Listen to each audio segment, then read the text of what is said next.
Benjamin Glaise. Sud Radio, il est à 9h32. L'Ukraine est-elle en train de tomber? C'est la question qu'on va se poser jusqu'à 10h alors que la percée russe se poursuit dans la région de Kharkiv, dans le nord-est du pays. L'Ukraine dit avoir stoppé cette offensive. Moscou dément. En tout cas, c'est déjà la plus grande offensive de la Russie depuis plus d'un an et demi. Plusieurs villages sont tombés aux mains des Russes. Alors l'Ukraine est-elle en train de perdre la guerre? On en débat avec nos deux invités, le général Jean-Claude Allard. Bonjour. Oui, bonjour. Et merci d'être avec nous ce matin sur Sud Radio. Vous êtes général de division, ancien commandant de l'aviation légère de l'armée de terre, directeur de recherche à l'IRIS, également présent avec nous Emmanuel Dupuis. Bonjour. Et merci à vous aussi d'être avec nous ce matin sur Sud Radio, président de l'Institut Prospective et Sécurité en Europe. On va se poser ces questions donc autour de cette offensive russe en Ukraine, dans la région de Kharkiv. Où en est-on? Général Jean-Claude Allard, on a sur ces dernières heures, l'Ukraine qui dit avoir réussi à stopper cette offensive. Moscou dément, dit que l'offensive se poursuit. Est-ce qu'on a une idée précise de ce qui se passe aujourd'hui sur le front et où on en est de cette offensive qui a été lancée par les Russes il y a 10 jours aujourd'hui? Eh bien là, on parle de l'offensive qui est dans le nord. Bon, l'idée précise qu'on peut avoir, c'est que jusqu'à présent, les Russes ont avancé en direction de Kharkiv. Je pense pas que ce soit leur objectif. Et l'Ukraine s'est défendue avec des difficultés, parce que pour faire face à cette offensive qui était un peu inopinée au départ, il fallait amener des réserves à cet endroit, puisque le point chaud du front se situait surtout sur les frontières des oblasts de Donetsk et Louhansk, c'est-à-dire plus au sud. Emmanuel Dupuis, est-ce que cette offensive du côté de Kharkiv est une offensive de diversion éventuellement? Je pense que, comme l'a dit le général, l'objectif c'est pas de prendre Kiev, mais par contre d'être à portée de tirs d'artillerie. C'est qui est une nouveauté, puisque lors de la précédente offensive ukrainienne, celle de septembre 2022, qui avait permis justement de dégager une large partie de l'oblast de Kharkiv, cette menace n'était plus réalisée. La preuve en est, c'est que d'autant plus, que les Ukrainiens désormais frappent de l'autre côté de la frontière à Belgorod. Donc je crois que c'est effectivement une pratique de diversion dans une direction opposée. C'est-à-dire que les Russes veulent mobiliser un certain nombre de troupes ukrainiennes loin de Kharkiv. C'est la raison pour laquelle ils ouvrent des fronts supplémentaires, en l'occurrence à 300 km de Kharkiv depuis quelques heures, dans l'oblast de Sumy, pour essayer de changer un petit peu la nature de la capacité défensive de Kharkiv pour effectivement l'affaiblir. Je crois que la ville de Kharkiv est un objectif, ça a toujours été un objectif. Du reste, peut-être le seul que la Russie peut mettre en avant, puisqu'elle ne peut pas, en tout cas pour l'instant, conquérir Kiev. La victoire de Kharkiv, deuxième ville du pays, serait effectivement une victoire symbolique. Néanmoins, avec l'offensive, 250 km² donc reconquise, ce n'est pas si important que ça, mais c'est symbolique, ce n'est pas entre guillemets négligeable. Une percée de 100 km dans certaines parties du front. Et les tirs d'artillerie, désormais, les capacités d'artillerie sont à 25-40 km, donc fragilisant encore plus ou menaçant encore plus la ville de Kharkiv, et peut-être en essayant d'empêcher les Ukrainiens de frapper en profondeur, donc de nouveau de l'autre côté de la frontière à Belgorod. Général Jean-Claude Allard, Kharkiv, c'est plus qu'un objectif, ou c'est symbolique, ou c'est juste on va dire un objectif symbolique pour l'armée russe? Je crois que en stratégie, il ne faut jamais négliger aucune hypothèse. Pour autant, on peut les analyser en apportant quelques éléments de compréhension. En l'état actuel des choses, je ne préjuge pas de ce qui se pourrait se passer à l'été ou à l'automne 2024, si les Russes continuent à avoir le dessus.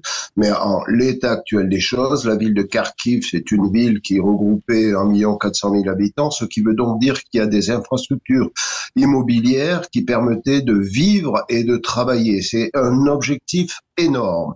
C'est pas les millions d'habitants qui comptent, c'est les objectifs immobiliers qui vont permettre de se défendre. Et on l'a vu depuis dès le début de cette guerre, les Ukrainiens, utilisant notamment au nord les luttants au bord des villes, ont pu contenir l'avancée russe. Donc il y a ça.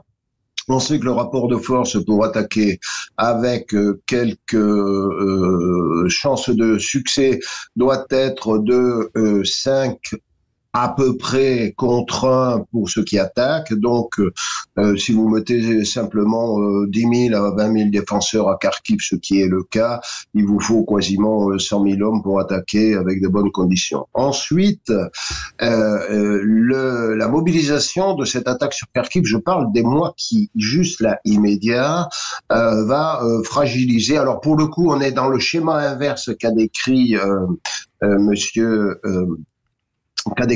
c'est-à-dire que oui, et les Russes, excusez-moi, les Russes se dégarnissent du front sud. Donc, je pense que ils vont faire très attention là-dessus.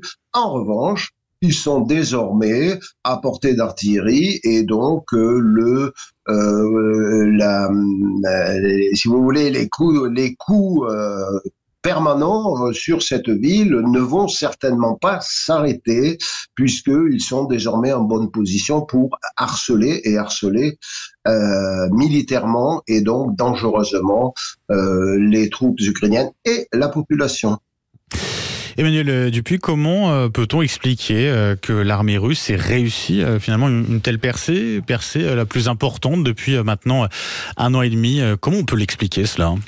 Déjà la mobilisation des troupes, comme l'a expliqué le général. Deuxième élément, la protection de Kharkiv avait été un petit peu, j'allais dire, fragilisée dans le sens où, contrairement aux 1000 et quelques kilomètres de front, les Ukrainiens étaient moins fortifiés. En tout cas, la protection de Kharkiv était un petit peu dégarnie le long, justement, de la frontière avec l'Oblast de Belgorod, d'où sont parties les troupes. Il faut quand même avoir ça à l'esprit. C'est bien une pénétration de la Russie vers l'Ukraine. Et pourquoi est-ce que les Ukrainiens ont finalement dégarni leur protection? Premièrement, parce qu'ils avaient gagné depuis septembre 2022 ces territoires en mobilisant des troupes, donc au sud, le long donc des autres fronts, donc sur la rive donc occidentale du Dniepr. Ensuite, les admonestations, les caveats occidentaux visant à préserver la Russie d'une certaine manière, en empêchant les Ukrainiens de frapper davantage la Russie, en tout cas avec des armes occidentales. On y reviendra sans doute, parce que depuis quelques heures, tout cela est en train de bouger très vite, à peut-être empêcher la fortification de la frontière. Avec l'idée, souvenons-nous-en, il y a de cela déjà plus d'1 an et demi, que des commandos ukrainiens avaient pénétré en territoire russe pour essayer de déstabiliser par l'intérieur, en créant une guérilla interne, pour fragiliser la capacité de renouvellement de matériel. Il faut avoir à l'esprit que Belgorod est une ville de connexion dans lequel se trouve évidemment beaucoup du matériel et singulièrement des hommes qui ensuite vont combattre sur les fronts du Donbass et donc désormais depuis quelques semaines sur Kharkiv. Général Jean-Claude Allard, cette offensive auquel on assiste depuis maintenant 10 jours de la part de la Russie, est-ce qu'elle est de nature à être en capacité de percer de manière, si ce n'est définitive, en tout cas de manière importante, ce front ukrainien? Bien, comme il a été souligné à nouveau, parce qu'on voit bien se dérouler la carte des opérations, le front et les Russes en reviennent à la stratégie qu'ils avaient utilisée avant, à mon sens, lorsqu'ils ont attaqué, une stratégie dérivée de Mao Tse-tung avec les lignes intérieures, les lignes extérieures. Celui qui est sur les lignes extérieures peut en permanence bouger et porter l'attaque là où il veut. Et celui qui se défend, lui, est pris au piège parce qu'il peut pas céder de terrain et il doit faire face à tout. Donc, au plus les Russes, avec la profondeur stratégique dont ils disposent en termes d'armée, en termes de munitions, en termes d'armement, et puis de territoire où se replier, arrivent à étendre le front et à être quand même menaçant sur un front parce qu'on ne sait pas ce qui va se passer. Quand on parle, la ville qui a été citée de Soumy était l'une des 6, la route qui passe par là, l'un des 6 axes d'attaque de février 2022. Donc on est presque en train de revenir à une tactique, à une manœuvre opérative, parce que ça c'est de l'opératif, c'est pas de la stratégie, un peu identique à ce qui se passe au départ et qui oblige les Ukrainiens à ne pas céder un pouce de terrain. Sinon, il y a le moral, la psychologie, il y a l'inquiétude qui se passe. Regardez ce qui se passe là, les Russes ont gagné 100 km de terrain.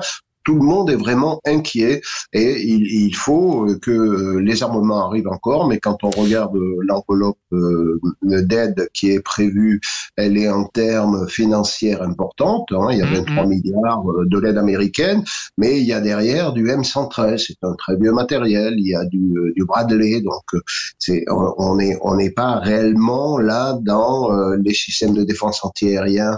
Il y a un peu de la taxe pour attaquer dans la profondeur, mais il en faut beaucoup et il faut des munitions. Donc là, il faut faire... Allez-y, général Jean-Claude Allard. Oui, il faut faire remonter en puissance l'armée ukrainienne pour que tout cela puisse dire quelque chose sur l'avenir de l'Ukraine. Sinon, la descente aux enfers peut s'accélérer. Oui, c'est nécessaire en tout cas pour que l'Ukraine ne cède pas. Emmanuel Dupuis, il y a aussi, alors au-delà des questions de la question des munitions, de l'armement, il y a aussi la question du nombre d'hommes mobilisables en Ukraine qui pose de plus en plus question aussi. Alors, elle devrait moins poser question puisque depuis samedi dernier, le 18 mai, est rentrée en vigueur une nouvelle loi de mobilisation. Alors, elle est quand même pas si ambitieuse que ça puisqu'on réduit de 2 ans l'âge de mobilisation. Avec l'idée, évidemment, que tout homme de 18 à 60 ans reste mobilisable. Certains vont dire que l'on est en train de racler les fonds de tiroir pour essayer de trouver un maximum de troupes, parce que dans le combat moderne, même si l'hybridité et la volatilité des combats importent, la masse compte beaucoup. Elle compte d'autant plus que de l'autre côté, la Russie vient juste de bénéficier de ces deux levées de conscription donc tous les 6 mois, en l'occurrence la dernière en avril, près de 175 000 hommes, qui théoriquement, puisqu'on n'est pas en état de guerre au sens juridique du terme en Russie, pourraient être utilisés sur le front. Et bien évidemment, l'ancien ministre de la Défense, Sergueï Shoigu, avait évoqué la nécessité de mobiliser 370 000 nouvelles recrues. Donc, l'Ukraine fait face à ce besoin impératif de trouver de plus en plus de combattants, avec cette difficulté qu'ils sont pour certains dans volonté de ne pas se combattre, de combattre ou de ne plus combattre, avec l'importance des forces morales et de la résilience sociétale qui est en train de s'effriter aussi en Ukraine, avec l'idée du doute qui est en train de s'installer par rapport aux avancées, donc de nouveau symboliques à Kharkiv.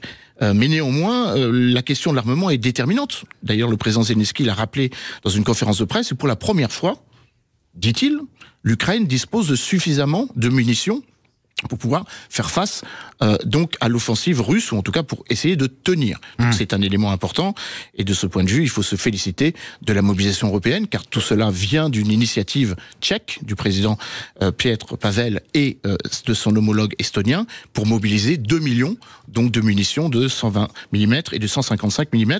C'est un premier pas. Le général a rappelé que l'importance financière est au rendez-vous, les 61 milliards que les Américains, 60 milliards de dollars que les Américains ont promis, en tout cas qui a été dont l'imminence va advenir puisque le Congrès ne les bloque plus. Anthony Blinken, le secrétaire d'État, a rajouté 2 milliards la semaine dernière en mettant en avant la nécessité, ou plutôt en rappelant que la dimension financière est importante. Le don d'armement est important, la livraison d'armement occidental est importante, mais ce qui est tout aussi important, c'est que les Ukrainiens soient en capacité de fabriquer eux-mêmes leur capacité de mobiliser la dimension donc capacitaire, et donc de créer leur propre base industrielle et technologique de défense pour tenir longtemps, car c'est ça en fait dont il s'agit. Tout le monde a conscience que s'il n'y a pas d'évolution vers des négociations, le front va peu ou prou ne pas trop bouger et tenir longtemps. Avec effectivement des usines de production à développer effectivement en Ukraine, pour que l'Ukraine puisse se défendre aussi. C'est tout l'enjeu. On va revenir dans un instant, général Jean-Claude Allard et Emmanuel Dupuis, notamment pour évoquer cette interdiction que l'Ukraine avait jusqu'à présent d'utiliser les armes occidentale livrée par l'Occident pour frapper la Russie sur son sol. Ça bouge, ça évolue, c'est une interdiction. On va voir si elle est maintenue ou si elle va pouvoir être dépassée dans les prochains jours.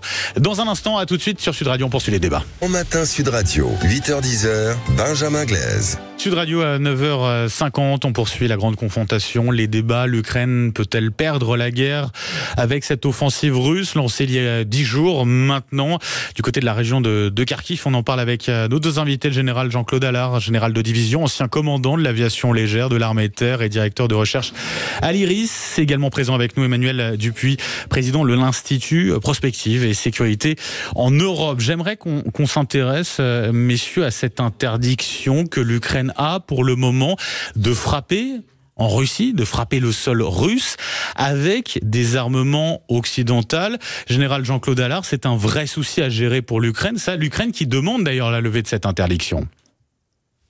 Jusqu'à présent, c'était surtout un vrai, à mon sens, souci à gérer de la part des Occidentaux, puisque c'est eux qui ont mis le veto à l'utilisation de ces armes, et c'est eux qui, notamment dans le cas, par exemple, du missile air-sol attaque, ont limité les livraisons à des missiles qui portent à 150 km et non pas ceux à 300 km. Mais il savait bien, Emmanuel Dupuis l'a mis, que dans les 2 milliards débloqués par le président Biden, il y ait place pour des missiles tirant à 300 km à vérifier. Donc, c'était surtout un sujet pour les Occidentaux parce que il y a eu en face des menaces de la part de la Russie, des menaces grandiloquentes en disant si vous nous attaquez, si on nous attaque avec des armes occidentales, nous considérons que l'Occident rentre en guerre. Bon, ceci dit, tout cela c'est la partie la partie psychologique, je dirais, de la guerre, l'axe psychologique de la guerre où les gens se menacent mutuellement.